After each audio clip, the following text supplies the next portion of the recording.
Assalamualaikum warahmatullahi wabarakatuh. Apa kabar teman-temanku, calon-calon abdi negara? Kembali lagi di channel AW05.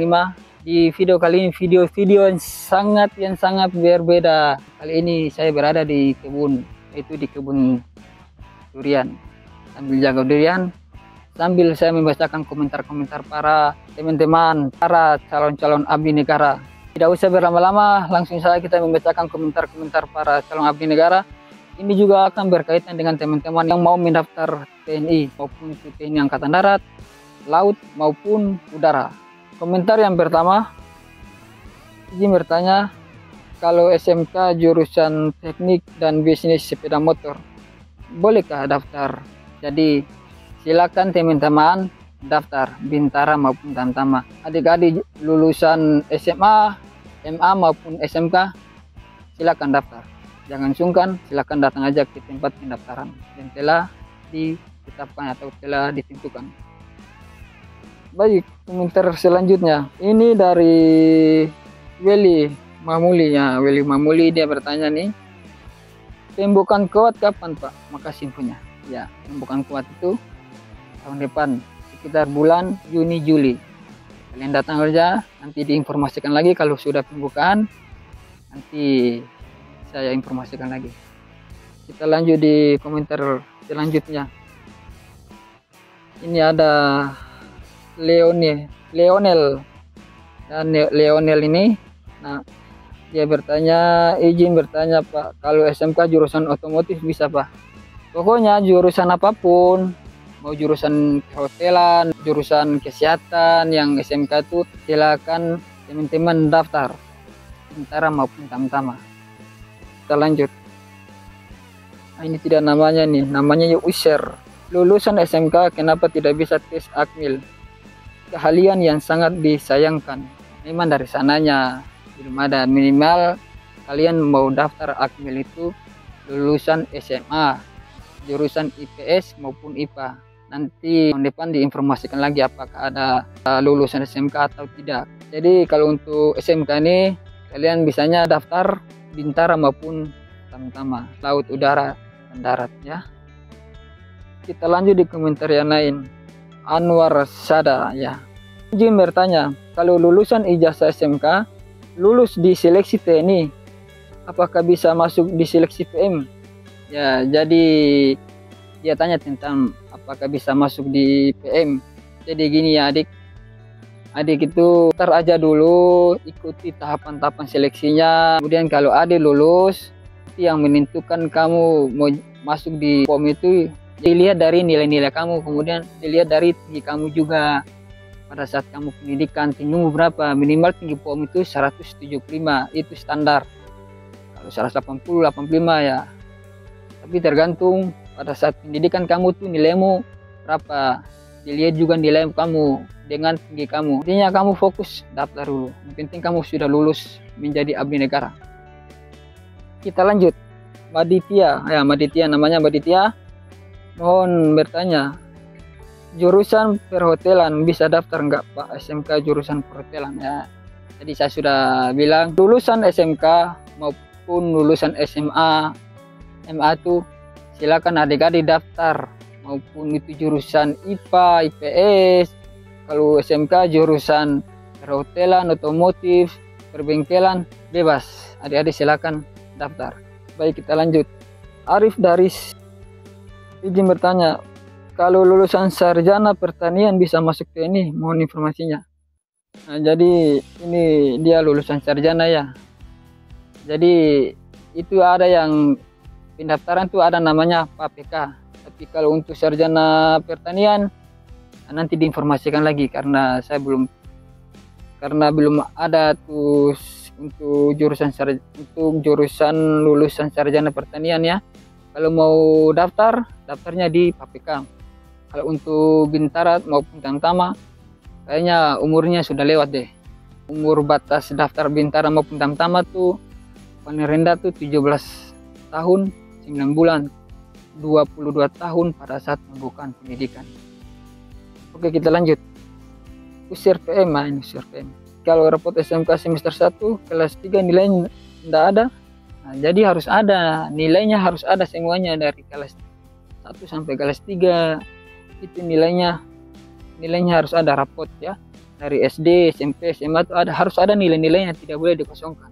Kemudian harus ada tanda tangan kepala sekolah, tanda tangan wali kelas, kemudian tanda tangan orang tua harus ada.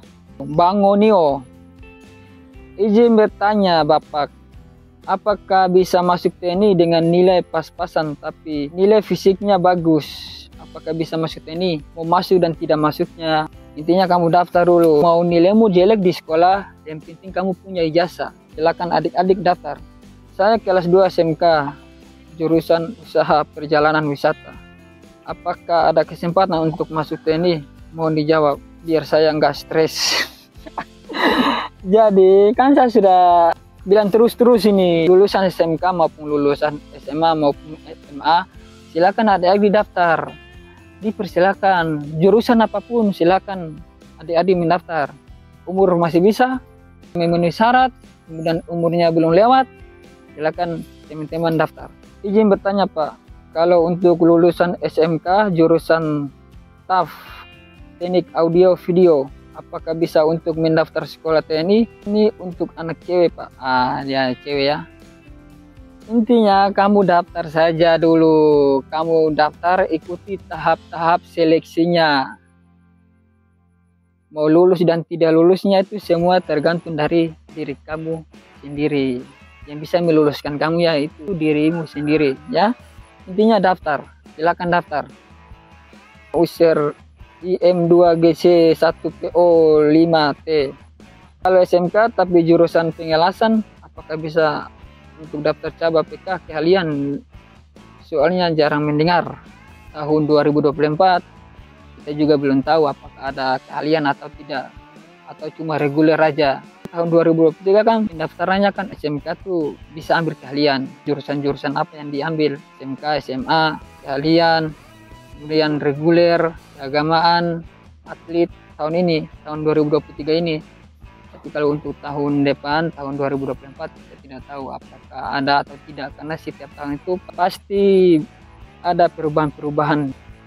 Bismillah, semoga aku lulus menjadi seorang TNI yang namanya Kevin. Amin. Ya, semoga cita-citanya tercapai. Amin. Kita lanjut lagi di komentar. Happy Po, wah namanya Happy Po. Bang, kalau masuk TNI habis berapa duit ya? Soalnya saya waktu itu gak pakai duit, kagak lulus pada adik-adikku yang mau mendaftar. Jangan kalian mempercayai oknum-oknum yang bisa meloloskan kalian. Yang bisa meloloskan kalian itu adalah diri kalian sendiri. Bagaimana kalian itu bisa lolos? Yaitu dengan cara olahraga, fisik, jaga kesehatan, belajar, berdoa. Jadi tes TNI itu tidak dipungut biaya alias gratis. Dari tahap pendaftaran sampai masuk pendidikan tuh tidak dipungut biaya. Kalian siap masuk pendidikan. Masuk pendidikan itu sudah ditanggung oleh negara, dibiayai oleh negara. Kalian tinggal ikuti pendidikan saja. Kita lanjut di komentar selanjutnya. Ini namanya Frankly. Izin tanya, kalau KTP tempat kita dengan wali beda, apakah tanda tangan lurah mengikuti tempat wali atau peserta? Kalau kalian daftarnya di tempat lain, kamu ikut wali, otomatis dibutuhkan juga tanda tangan wali dengan tanda tangan lurah setempat ya, di tempat tinggalnya wali. Kemudian dibutuhkan juga tanda tangan orang tua dengan lurah atau kepala desa. Kalian kirim berkasnya kalian ke kampung untuk dimintai tanda tangan orang tua sama kepala desa. Jadi kalau pakai wali itu, kalau tes siapkan 20 rangkap. Itu untuk di angkatan darat yang tes Bintara maupun Tamtama. Siapkan 20 rangkap. 10 rangkap untuk wali, 10 rangkap juga untuk orang tua. Kita lanjut. Izin bertanya Pak, apakah bisa ikut seleksi Bintara pakai ijazah sarjana?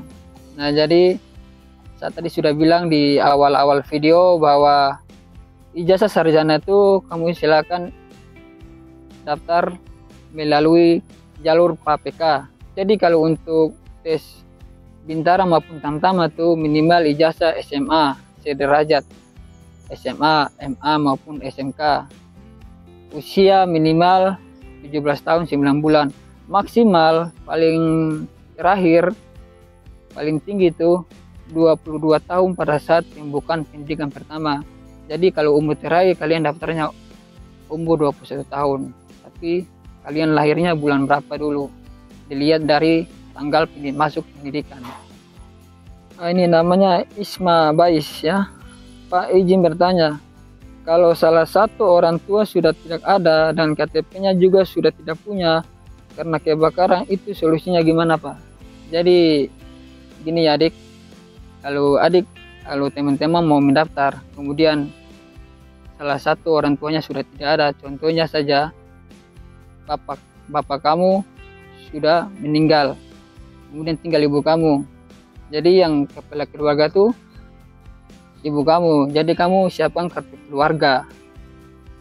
Kalau ibu kamu belum menikah, kalau sudah menikah berarti otomatis bapak tiri kamu yang kepala keluarga. Kalau belum menikah berarti ibu kamu yang kepala keluarga. Kamu tidak usah siapkan KTP-nya yang orang tuamu sudah meninggal. Yang contohnya bapakmu sudah meninggal, itu tidak usah karena sudah tidak terdaftar karena sudah meninggal. Jadi kamu hanya siapkan kartu keluarga ibu kamu, contohnya saja nih, ibu kamu sama kartu keluarga sama KTP kamu, KTP ibu kamu dan kartu keluarga. Kalau bapak tidak usah, kalau di riwayat hidup itu memang kita tulis namanya saja, tapi alamat tidak usah, dikosongkan saja, digaris saja, tulis nama ayah kamu dalam kurung almarhum. Seperti itu ya. Jadi begitu ya. Kemudian siapkan akte kematian, karena kalau orang tua meninggal salah satu, berarti kamu harus siapkan akte kematian, kemudian di fotokopi dan dilegalisir di kantor yang mengeluarkan surat tersebut. Ansori, maaf, habis berapa biaya sampai jadi? Nah, ini juga, ini orang-orang yang kayak seperti ini nih, saya yakin dia tidak akan lolos karena dalam otaknya uang. Dari pendaftaran sampai penerimaan sampai kamu jadi tentara itu tidak ada yang namanya kamu mengeluarkan uang persen pun, kecuali kamu mengurusi kamu punya surat-surat seperti fotokopi, naik angkot, naik ojek, gitu kan kamu mengeluarkan biaya sendiri. Tapi kalau kamu untuk mendaftar sampai masuk pendidikan itu sudah ditanggung oleh negara. Kamu tinggal bawa berkas-berkasmu di tempat pendaftaran, kamu lolos masuk pendidikan, itu semua sudah ditanggung negara. Dari baju, dari perlengkapan baju, pakaian semua, sepatu, pakaian, makan, itu sudah ditanggung negara. Kita lanjut. Assalamualaikum. Kalau paket B bisa gak bang? Soalnya dengar teman-teman bisa ijazah SMP. Kalau untuk di angkatan darat itu sudah tidak bisa ijazah SMP, minimal ijazah SMA sederajat. Kalau di angkatan udara tahun ini, terutama gelombang pertama nih, masih bisa menggunakan ijazah SMP. Kalau untuk paket B, kalau di persyaratannya tidak tertulis, cuma bisa menggunakan ijazah SMP, berarti paket B tidak bisa ya. Namanya USRD F7H, F7 itu. Kalau lulusan paket C, daftar Bintara TNI bisa bang. Itu tahun depan ya, karena tahun depan itu belum keluar untuk penerimaan atau pembukaan ya. Kalau sudah pembukaan tahun depan nanti baru diinformasikan lagi. Kita tidak bisa jawab apakah tahun depan masih bisa menggunakan ijazah kecil atau sudah tidak bisa. Untuk tahun ini di angkatan darat yang tes tamtama maupun bintara bisa menggunakan kecil untuk tahun ini, karena tahun ini kan sudah ditutup. Teman-teman yang lain yang sudah pada lulus sudah masuk pendidikan. Nanti diinformasikan lagi kalau sudah pembukaan tahun 2024. Hell Gaming, kalau punya ijazah paket C tapi umur 24 tahun, kira-kira bisa gak ya bang? Kalau umur 24 tahun sudah tidak bisa untuk tes bintara maupun tamtama karena umurnya sudah lewat. Dan yang tadi barusan saya bilang di video sebelumnya, minimal paling maksimal itu paling tinggi umur 22 tahun pada saat pembukaan pendidikan. Dian Putra, apakah bisa jadi perwira kalau dari Bintara lulusan paket C? Intinya kamu daftar dulu. Kalau seandainya kamu daftar pakai paket C, kamu lulus jadi Bintara, kemudian kamu dinas berapa tahun begitu, 10 tahun atau 15 tahun. Kalau ada kesempatan untuk tes perwira, silakan kamu ikuti tes perwira. Intinya kamu fokus untuk daftar dulu, jangan tanya dulu mau apakah bisa masuk jadi perwira. Intinya fokus untuk mendaftar apakah lulus atau tidak. Namanya Coach All. Izin nanya Pak, pertama PK itu apa ya maksudnya? Jadi PK itu maksudnya P itu prajurit, K itu karir. Jadi prajurit karir disingkat PK. Jadi ada Pak PK, Bintara PK, Tamtama PK. Jadi prajurit karir. Izin bertanya, udah daftar online tapi gak dapat email. Kalian ada bermasalah untuk daftar online tidak bisa, langsung aja kalian ke tempat pendaftaran. Nanti di sana didaftarkan kemudian diarahkan ya. Oke, kita lanjut. Kalau setelah daftar online, langkah selanjutnya gimana? Kalau memang kalian sudah daftar online, kalian print satu lembar, kemudian kalian fotokopi. Mau fotokopi berapa? Yang asli kalian pegang, yang fotokopi itu kalian bawa ke tempat pendaftaran. Langsung aja kalian ke tempat pendaftaran atau tempat penerimaan di panitia penerimaan ya. Soki Bas Santoso, izin bertanya Pak, untuk kelahiran 8 Desember 2002 apakah masih bisa daftar TNI? Untuk tahun 2023 nih batas pendaftaran umur terakhir tuh tahun 2002. Untuk tahun depan tuh tahun 2023. Tapi kamu kalau lahirmu masih bulan Oktober, November, Desember itu masih bisa. Kamu hitung saja. Berarti tahun ini bulan Desember, tahun ini kamu masih umur 21 tahun. Silakan kamu daftar tahun depan masih bisa. Tahun depan kan 2024. Otomatis bulan Desember baru 22 tahun kamu. Berarti kamu bisa daftar, silakan umur terakhir tahun depan. Karena kamu lahirnya bulan Desember. November, Desember itu, Oktober itu masih bisa ada peluang. Izin Pak, saya sudah daftar online Pak. Setelah saya daftar online, apakah saya bisa langsung ke Lanut untuk melaksanakan daftar ulang atau menunggu pendaftaran online selesai? Jadi sudah dituliskan bahwa pembukaan atau pendaftaran tuh tanggal 10 November sampai 31 Desember tahun 2023 itu pendaftaran. Jadi kalau adik-adik sudah mendaftar, kemudian sudah mendaftar secara online, kemudian adik-adik langsung aja ke Lanut ya. Tidak usah tunggu selesai daftar online, langsung aja adik-adik ke sana. Yang terakhir, pertanyaan yang terakhir ini, mohon bantuannya Kak, ini saya daftar tapi pesan verifikasi akun tidak masuk di email saya. Ini yang daftar Tamtama PK, TNI Angkatan Udara gelombang 1 ya, tahun 2024. Jadi saya baru bilang tadi video saya sebelumnya, langsung aja ke Lanut, di tempat pendaftaran. Oke, mungkin itu saja. Oke, jangan lupa adik-adik untuk selalu bahagia, semangat dalam mengikuti seleksi atau pendaftaran. Jaga kesehatan, bina fisik, belajar. Semangat, jangan banyak begadang. Kita semangat.